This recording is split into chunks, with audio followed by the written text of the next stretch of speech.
Panago sa'yo, O, Kim. sige.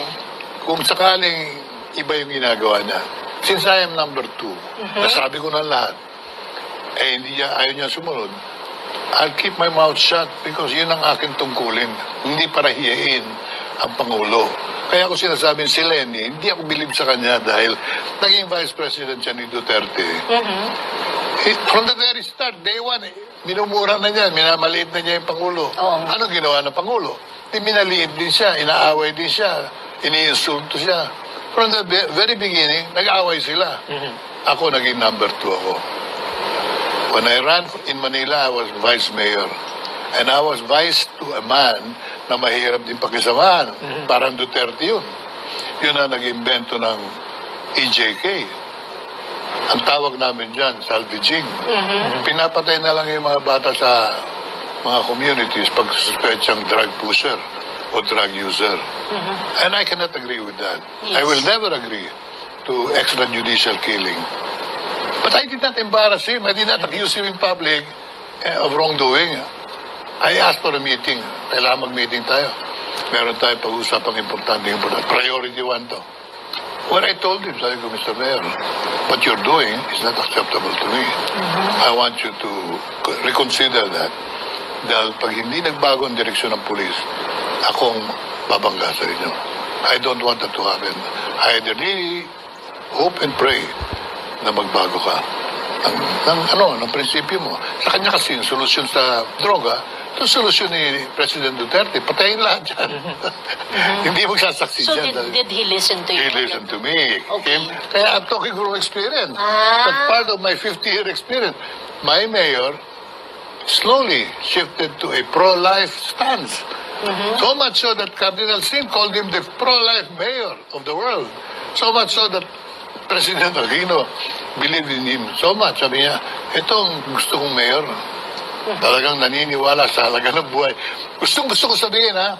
Gusto ko, but I never did. You're both wrong because he really is going against his will. He wants to kill everybody. But I did not do it. Right. No, my point, I will do the same thing. Okay, so you think a vice president should always be publicly supportive and Correct. can criticize privately? Correct. You can discuss negatively against each other in private. You can say what you want in private. That's right. But when you are on television, never contradict, never even embarrass your president. As in Leni, hindi lang television. She went to the States and criticized openly Duterte. Ano pagbalik niya rito, sabi, you're fired. She got fired at the airport because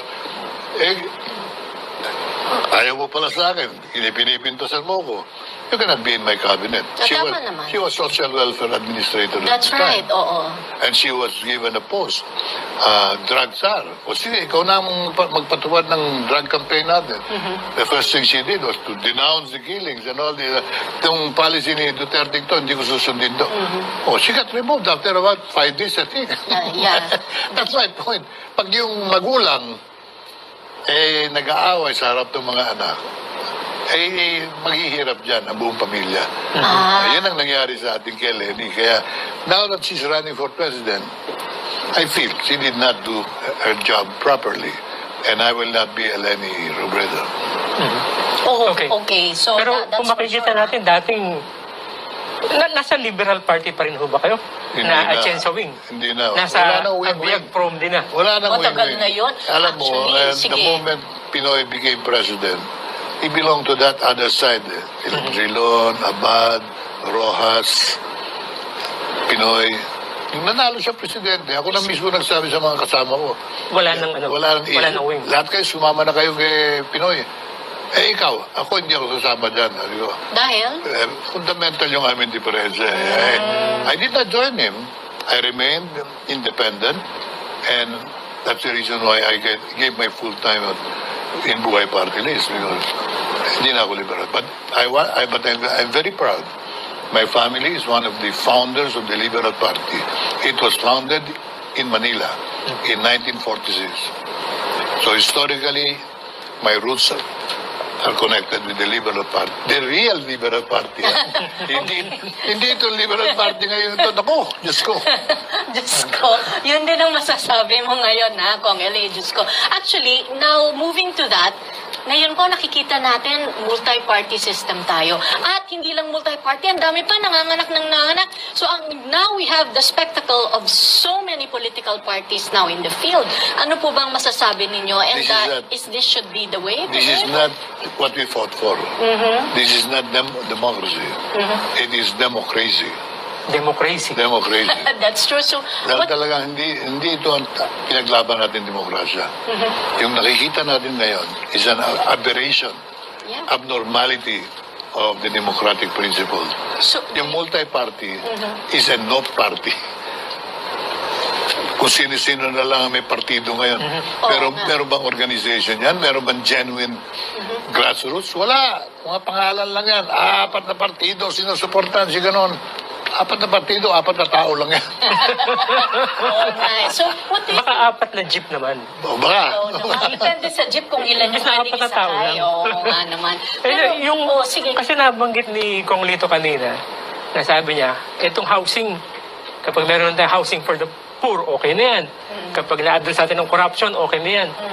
How about po yung drug problem in the country? How would you address that, Kong? More intelligently. Like how? You don't solve the problem by killing. That's number one. You solve it by proper education, especially of the biggest sector, the young. You have to educate them against drugs. And then you have to have an effective enforcement. Not killing, effective enforcement of the laws. But not necessarily killing the suspects. Never. Two, a real effective rehabilitation. So prevention, enforcement, and then rehabilitation.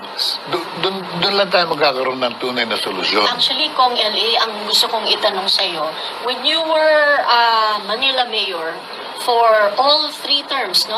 So, sa hinaba-haba po na yun, ano po bang inyong naging policy on drugs? And what do you think are the ones that would be applicable on a national basis? Yung sinabi ko.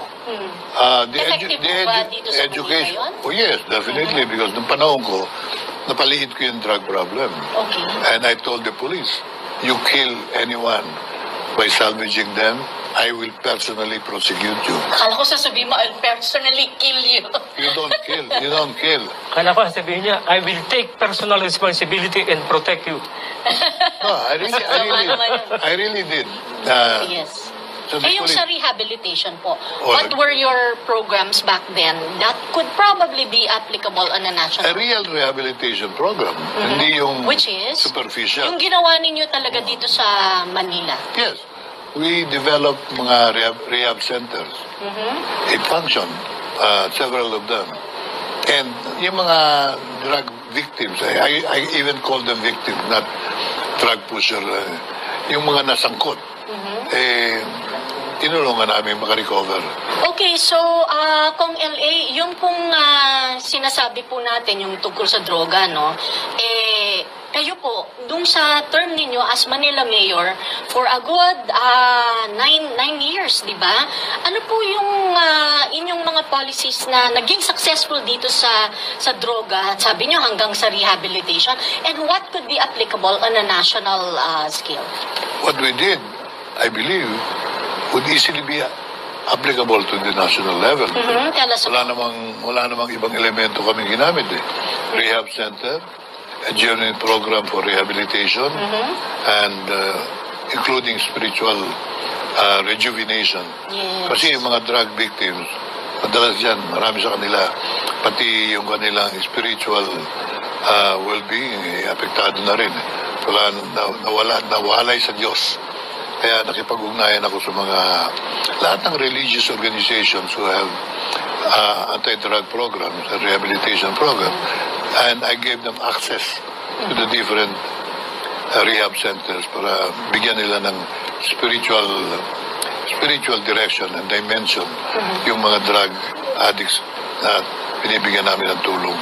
yung mga pulis po, yung enforcement level na. Doon stricto ako. Oo. Paano ginawa niyo nun? Disiplinahin mo. Paano natin didisiplinahin ang pulis? Sisandihin mo. You use wrong method, not in line with my program, you're out. Ito second chance. Sir, ganito, maraming mga padrino yan. Tatawag sa'yo, krame, Yun nga. general. So how do you deal with it? You just say no. When you say no, you mean no, and that's it. So on a national scale, kaya po. Kaya yan. Ang kulang natin, Congresswoman, is enforcement. That's another issue. Kaya tayo maraming mga problemang lumalala dahil ang batas, yun nga hindi na napapatupad Sir, baka corruption in the police and the military. Correct. Kasama rin yan. Yan po ang totoo, hindi po Kasama ba? rin yan. Corruption sa... So how will you address that? Napakahirap po. Kaya sabi ko sa'yo, pag-succeed lang kami dyan, okay na sa akin You improve the conditions in the judiciary, you improve the conditions in the police sector, even in the military, and of course the civilian government. Kailangan bumalik yung disiplina na walang tatanggap ng lagay. At mag-iingat kayo. That's the only way we will really progress. That's the way Hong Kong did it, Singapore did it, Korea is doing it. Up to now, they're grappling with corruption. Pero nakita ba nyo, every president in Korea nakukulong at nasesentensyahan. Nakukulong, Kaya mag-i-improve din ang ekonomiya dyan. The economy is genuinely attached to the lack or corrupt practices within government. So yun ang ating dapat consistently pagtulong-tulungan. If we succeed there, the Filipinos will progress. I cannot see any reason bakit hindi matutupad yung talagang purpose ng ating pagkakalika. Ang Pilipino hindi nilikha para maghirap para maging pulubi. I agree. Ang Pilipino, katulad ni Manny Pacquiao, may galing. Bawat Pilipinong sinisilang, marami dyan gifted. Pero hindi nila talaga pakinabangan because ang sistema natin, baluktot. Si Manny, pag ginagandi yung buhay niya, and I hope he attends your session here one day, he tells his story, hindi nga siya tanggapin sa Olympic team Hindi siya binigyan ng initial qualification test. Sabi sa kanya, wala kang kinabukasan sa boxing. Huwag ka na mag-apply. Subukan lang naman ninyo ako. Hindi ka pwede. Patpating ka Mapahit na pahit si Manny nung. O, tinan yan. Hindi nakita ng mga Olympic committee yung potential ng isang tao. That's right. Ngayon, araw-araw, nangyayari yan. Maraming Pilipino na hindi nabibigyan ng pagkakataon. Yun ang ating babaguhin. I agree with you on that. Nabanggit din niya, Attorney Al, ito na lang yung muli sa akin. Yung sa economy. Okay, so, napag-usapan po natin yung on other issues. Paano naman po natin bubuhayin ng economy coming from a pandemic? Marami tayong mga ekonomistang magagaling. I will not even approximate the full potentials of the economies of the land. Pero anuman ang ganda ng economic program mo, Kim, kung ang corruption hindi mo mapipigil, the best economic programs will just go to the canal, to the estero. So, ekonomiya, let's give it to the best economic minds of the country. Marami tayo niyan. Lalo na yung mga bata ngayon na inip na rin. Galit na rin sa buhay nila na mukhang wala tayong hinaharap sa sarili natin bansa. Wala tayong pinatutunguhan, Bigay natin sa kanila yung problema. Oo, Attorney Al. Siguro, yan na ang huling katanungan natin kay Kong Lito kasi alam ko meron pa siyang susunod na meeting dito. So, bibigyan natin siya ng pagkakataon ngayon na makausap ang ating mga manunood. Ano po ang mensahe nyo sa ating mga manunood at mga botante, Kong Lito? Dito, Kong LA, sa... Maraming salamat, Al, Congresswoman. Itong aking pagkakataong ito ay pararatingin ko sa ating mga kababayan. Hindi pa ba kayo pagod sa katarantaduhan sa loob ng gobyerno? Hindi pa kayo naniniwala kaya tayo mahirap ay dahil sa korupsyon? Kung kayo naniniwala, may tao tayong pwedeng pagkatiwalaan. Si Manny Pacquiao. At kung iboboto naman niyo si Manny Pacquiao,